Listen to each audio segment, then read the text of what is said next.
Welcome, welcome. This is the Enlightenment Show, and I'm your host, Lauri Schoenfeld. This is where Chicken Soup for the Soul meets the artist way with Nancy Drew.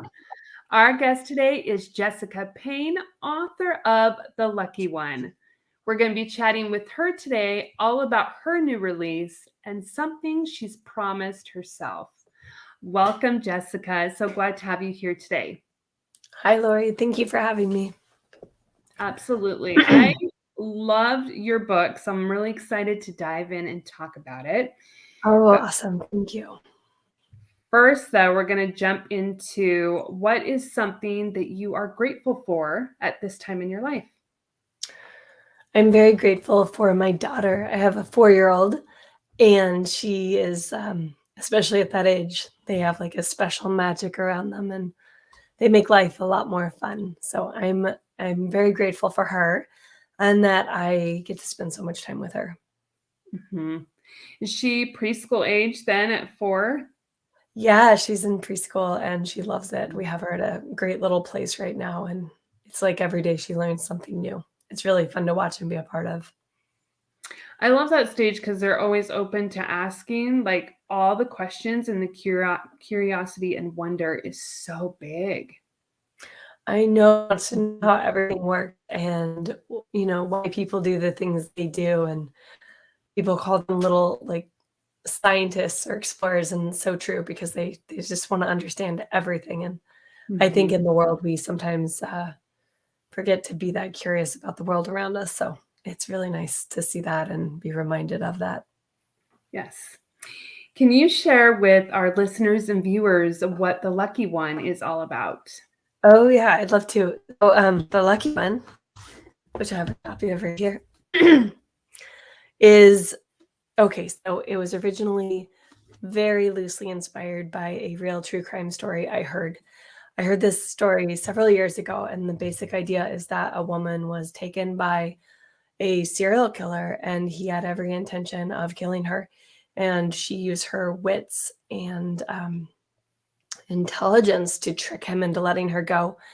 And I always found that to be such an incredible story. Like, she was a Mhm. total badass. And not only did she convince him to let her go, but like the things she did during that time he ended up being caught because of her, which was so cool. And I always Mhm. wondered, I know the world is a bit obsessed with true crime right now.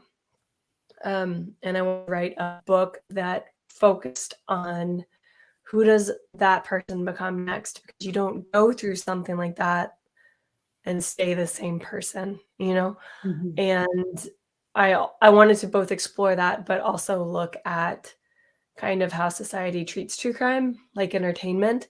I think we really need to remember these are real people and this really happened. So I wanted to kind of give a character a voice and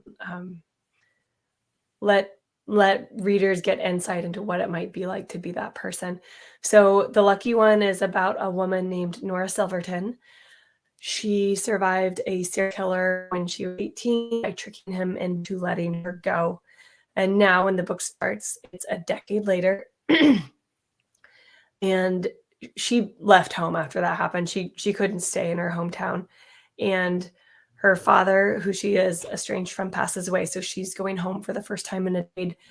And when she gets there, she is reunited with all of her best friends, and one of them is very quickly killed in the same fashion that the serial killer was killing women before. And Mhm. she realizes that maybe this person's still out there. And in fact, maybe this person is very close to her and has actually been watching her this whole time. So the story is about her unraveling that mystery and feeling like he's there watching her, and but also exploring some aspects of true crime and how for all of it might be entertaining, these are real lives, Mhm. and trying to focus on that as well. Mhm. Your concept, Jessica, of the kidnapper taking your main character, Nora, releasing her, and then coming back 10 years later had my heart pounding the whole time of like that real feel, that fear and the feel of what that would really be like for someone in that Yeah. situation. Did you bring in any of your own fears and anxieties to add to this story? That's a great question. I think, we always get the writing advice, write what you know. And for a long time, that really irritated me because I was like, I don't know very much. It's when I was 20, that's how I felt about it. And now I take it as, what are things you're afraid of? And can you capture that emotion around that thing you're afraid of and give that to your character? So for me in this book, I grew up in a house where we were very encouraged to be aware of the dangers of the world. So some of it was definitely that. Nora is the mixed martial artist in this book. That's one of the things she decided to do to keep herself safe. And as a woman, I think that we're very aware of the dangers of even walking down the street by yourself at night or even in the day. So there's an element of that, wanting to make yourself feel like you're going to be okay and that you can take care of yourself.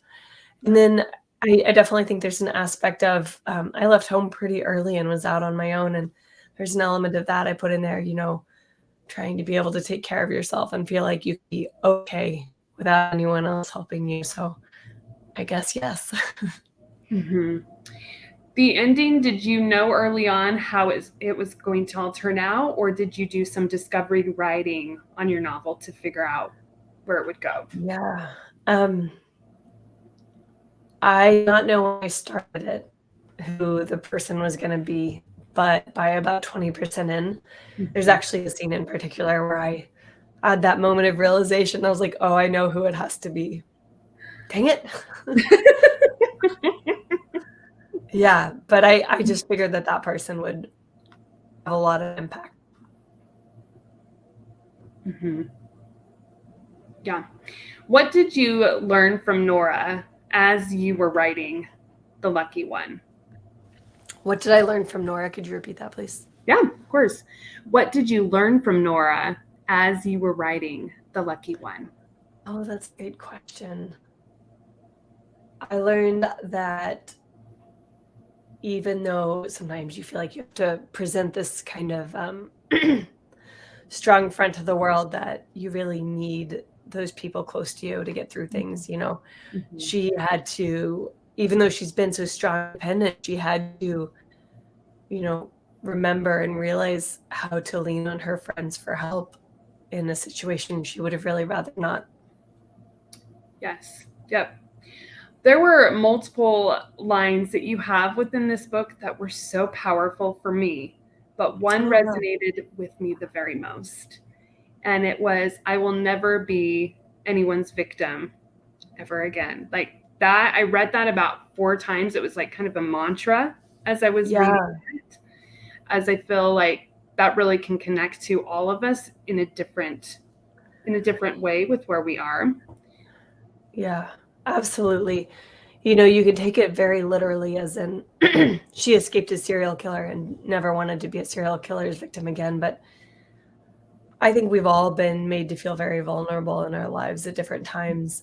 Whether it's, I don't know, a man walking down the street and telling you to smile or something like that, and just deciding that, no, I'm never going to, be vulnerable to that ever again. Mm-hmm. Tying to that, what is the promise that you've made to yourself? I have promised myself to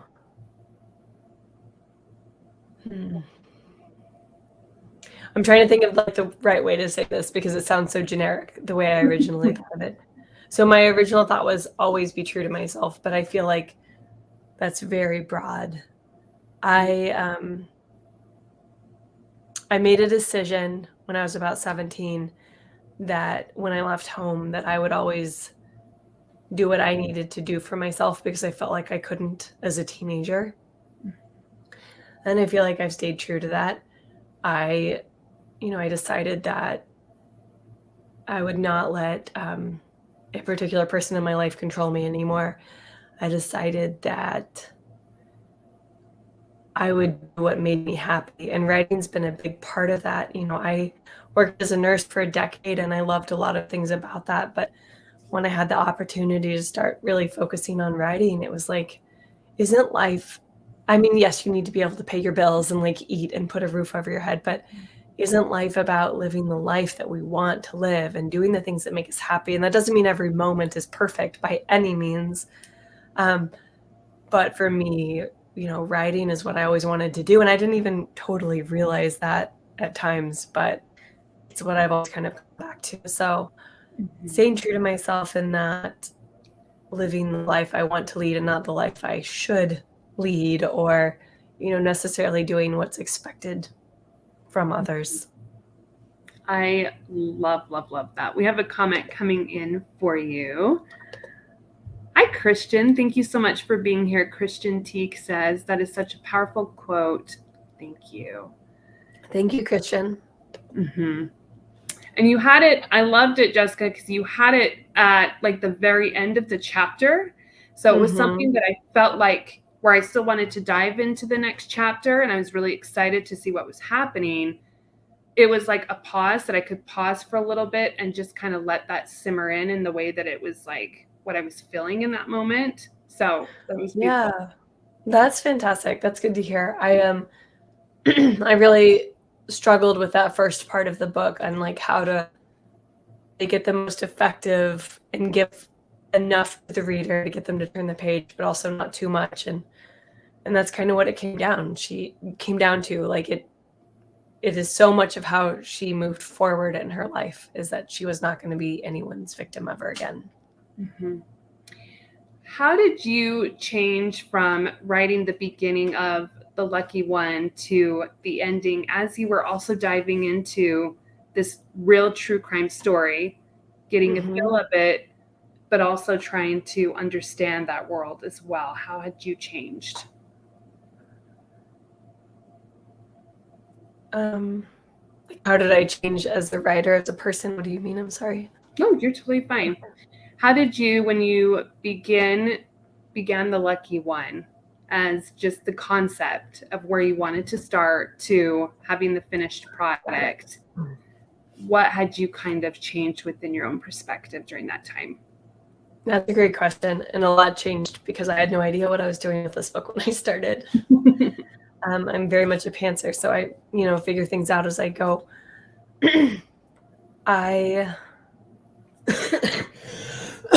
Excuse me, getting over a cold. I think the biggest thing that changed for me was having a better understanding of what the book was going to be about. And I didn't realize how much, I guess, commentary I had to say about true crime along the way. Because like none of us, I enjoy listening to those podcasts and reading those books, but kind of putting my head in the space of someone who had experienced something like that. And I had to do a fair amount of research to be able to write this book, both on victims and also on serial killers. Just having a new respect for that and how their lives, I don't want to say they're destroyed because that's not for me to put on them. And I know many of them have fantastic lives afterwards, and it's not my place to say that, but that definitely changes everything. And having a great respect for that and wanting to write a book about it, but also recognize while writing the book about it that, these are people's lives, like I said before. So I didn't realize how much of the book would engage with that, but it definitely ended up being more than I thought it would. Yeah. We have a comment coming in from Julie. Hi, Julie. What did you learn during writing Make Me Disappear that informed the writing of The Lucky One? I loved both of them. Great question. Thanks, Julie, and thanks for being here today. Let's see. I definitely learned how to write a better book in general, and I learned that I liked incorporating bits and pieces of the past with the present. I did that with both books and kind of learned how to do that with Make Me Disappear.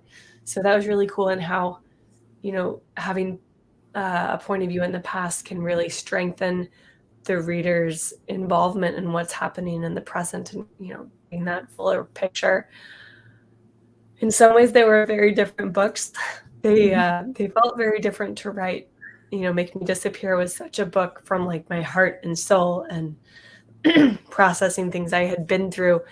Whereas The Lucky One was, I've thankfully never experienced anything like that, but I've had a desire to feel safe and feel like I could take care of myself. And now with a 4-year-old daughter, Mhm. being aware of my surroundings. So, yeah, in a lot of ways they were different, but I think you learn a lot with every book you write and you take that forward with you. And I would say even in ways that you don't necessarily understand or are completely cognizant of.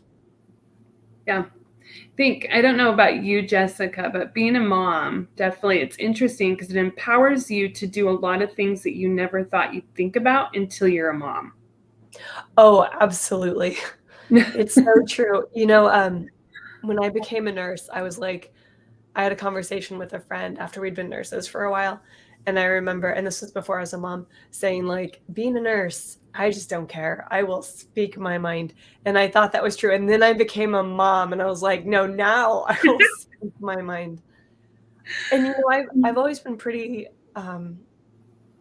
oh gosh, I hesitate to call myself outgoing because I can be very like inside my own head, but I've Mhm. always kind of been okay with speaking up about things. But yeah, it's totally different as a mom. Mhm. Don't mess with my kid. Mhm. There's something true to the mama bear coming out that you realize on a completely different level when you're a mom. Like it's It's so all. true.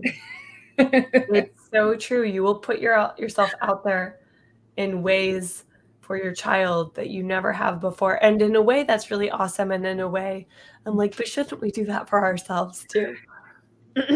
Yes, yes, yes. I love that you said that because absolutely, there's been multiple times that I would do it for my kid, and then it makes me pause for a minute of like, wait, but Yeah, okay, that's something to look in here of like, let's do that for you. How do we shift that now for also for you too?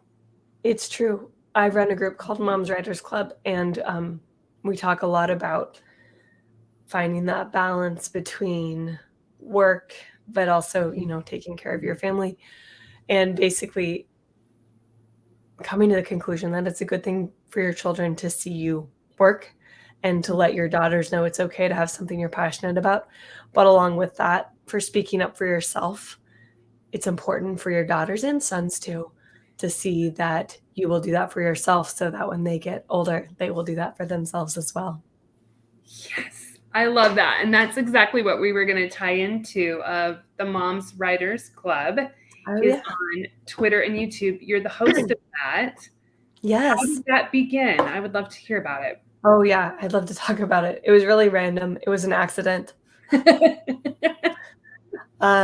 It was one of those people on Twitter with 50 followers, and I was like, I just don't get it. This is just not my thing. I'm gonna go back to Instagram and take pretty photos. And I I was a mom who was writing during nap time, and I would always see the posts from 5 a.m. Writers Club, how they were all like writing together at 5 a.m. And I actually do write early in the morning now. But at the time, I was so envious that there was this group of people that were, like, writing together regularly because I was, like, waking up 2 or 3 times a night to feed my daughter and then hoping to get a few hours of sleep and then trying to write during her nap, and, Mhm. I remember I made this post, and it was basically, "We need a group for moms that's like 5 a.m. Writers Club, but when our children are napping," or something to that effect, like a mom's writers club. And mind you, I had 50 followers, and this tweet blew up like 300, 400 comments and likes and retweets. And I was like, oh, okay. Okay. Hopefully I'm not alone. Like I felt very alone, but I was not alone. Mhm. And so I was like, okay, well, we're going to do this then. And it was at the beginning of COVID. So I think we all were looking for a way to connect. Mhm. And we originally started by just, using our hashtag Moms Writers Club. And then it turned into an every other Wednesday night chat.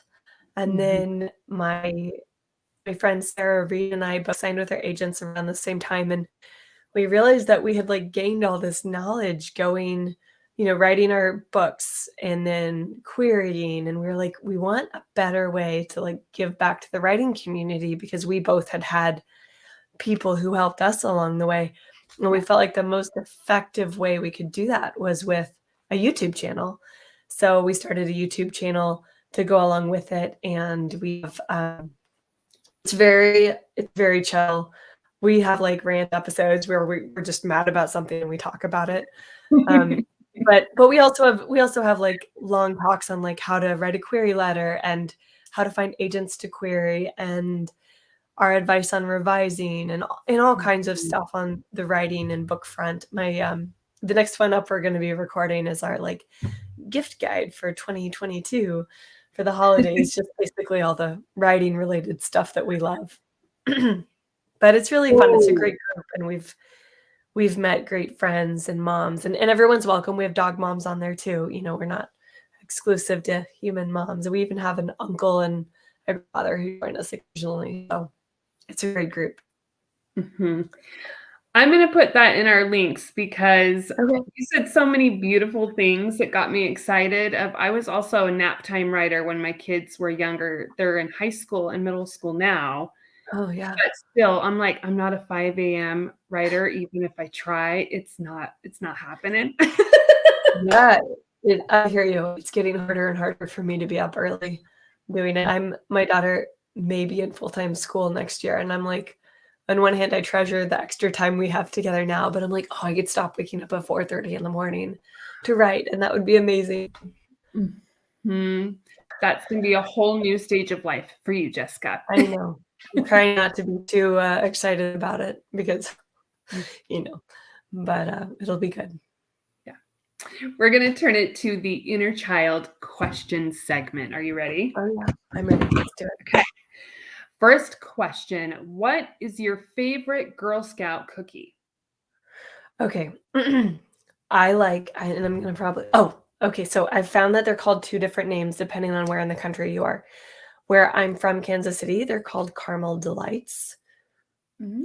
I don't know what they're called here in Washington because I forget. They're the ones that have like the caramel and the chocolate drizzle. They're so good. I'm thinking of the Taglogs, which are peanut butter and caramel. So I don't think it's that. It's not peanut butter. I'm looking it up. There's Samoas here where it's like coconut, chocolate, and caramel. Oh, that's it, I think. Yeah, I forgot about the coconut part. How could I forget about the coconut part? That's it. They're called Caramel Delights elsewhere. Okay, so Samoa's here, but Caramel Delight, like, I'm a caramel lover. I like that title too. Allison, welcome. Miss Allison says that she loves Caramel Delights as well. Thank you, Allison. You know what I'm talking about. They are. So do you kind of love Girl Scout cookies, or are you like a huge fan of the Girl Scout cookie time? I mean, I will be honest, I will not seek them out, but it's only because if I buy them and they're in my house. My husband is in the Army, and sometimes they send the Army troops some, and sometimes he'll bring home a case, and I'm just like, oh, I'm going to eat all these now. But I'm not mad about it. I'm also a runner, and part of it is to be healthy, and part of it is because then I can eat all the cookies I want. So I really like them. I'm not a big, what are the mint ones everyone loves? I don't get it. What are they called? Now that I'm like, I know what you're talking about. They're mint. Anybody that knows what they're called? I know. Is anybody in the audience know? Where's the I will say, if you freeze them and crush them into ice cream, they're excellent. But I don't understand the obsession. Sorry, I said it. Yes, thin mint. Thank you, Allison. Thank you. Yes. I like thin mints, but I'm good. Like I can take two. And then I'm like, good. So that might not be a bad thing because some of them, like I'll eat a box sometimes and be like, where the crap did the box go? And not realize what I just did. Yeah, I hear you. The other ones that are really good are the lemon ones. I can't remember what those are called either, but I really like lemon. So they're excellent with tea. Second question. What is the most memorable prom experience or dance that you've had in high school? Oh, they were all memorable, but maybe not for good reasons. I I would say my most memorable. Wait, does it have to be in school? No, you can do. The military has military balls. And I really feel like we waste all that fanciness on teenagers. I mean, don't get me wrong, it's really fun, but I went to my first and only military ball a few years ago with my husband, and it was before we were married, and it was just so fun. Um, because when you're adult, you can have an adult beverage, and you get to dress fancy and do things that, like, I don't know, I kind of felt like a princess, and I don't feel that way very often, so that was pretty great.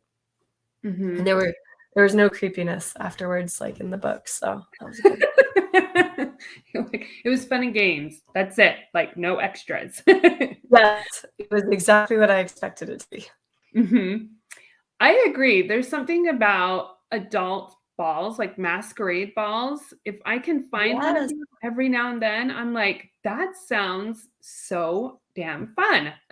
There's a New Year's Eve party in Seattle that I've always wanted to go to, and it's at the Glass Museum, and the ceiling is made out of glass. And in Seattle, it's probably gonna be raining on New Year's Eve, but it has always just sounded like so much fun, and we were gonna go, but then we had a child, and that changed everything.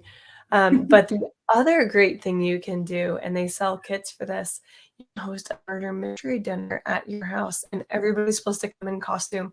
And I've done a few of those, and they're delightful. And I want to write that book. I want to write a book about a murder mystery dinner gone wrong. I don't have the plot in my head yet, but it just sounds like such a fun book to write.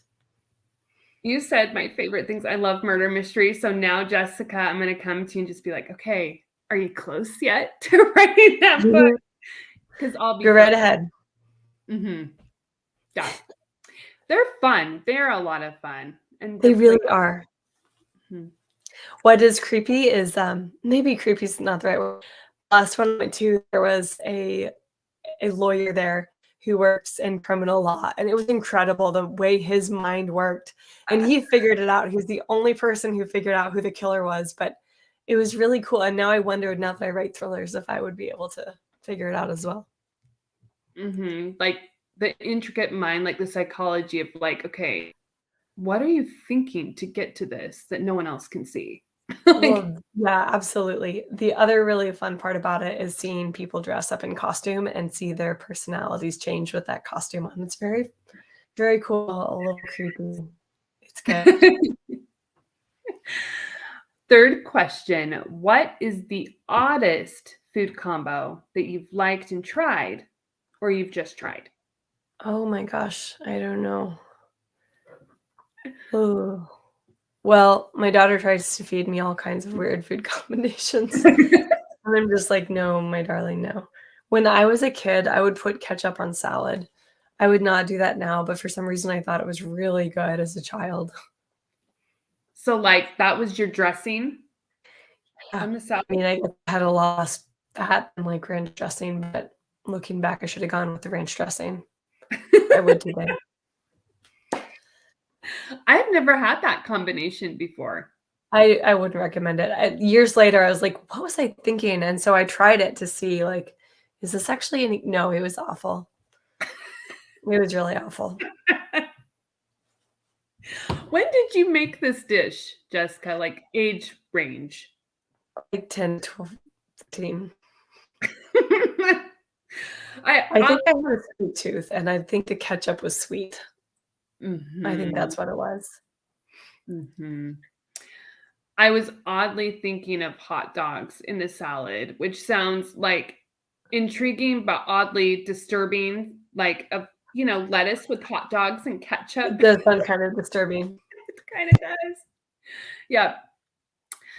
Last question before we end today. What advice can you give our listeners and viewers on living a creatively abundant life?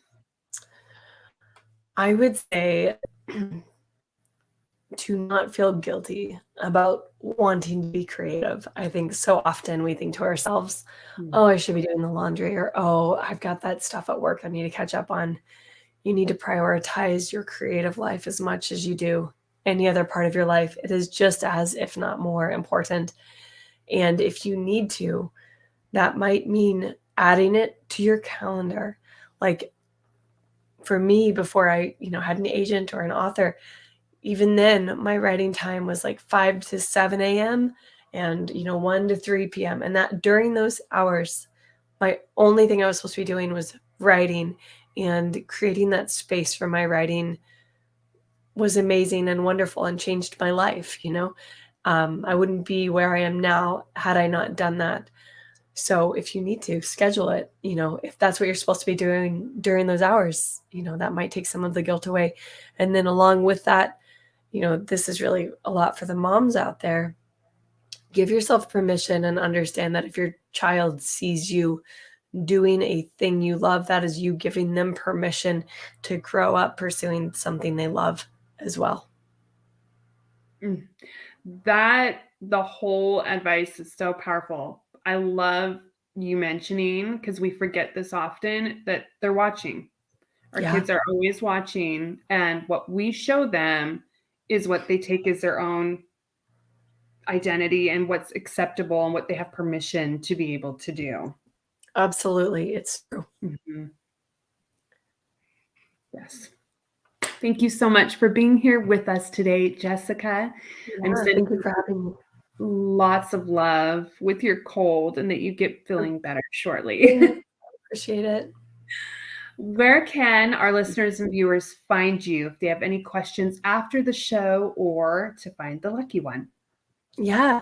So the best place to find me is my website. It's jessicapayne.net. And from there, you can be linked to me on Twitter or Instagram, or I have links to the different places you can buy books. I also still have signed copies at a local bookstore. So if you're interested in the signed copy of Make Me Disappear or the lucky one, you can find that on my website. It will link you to Browser's Bookshop in Olympia, which is a fantastic bookshop. If you're near Olympia, you should go check it out.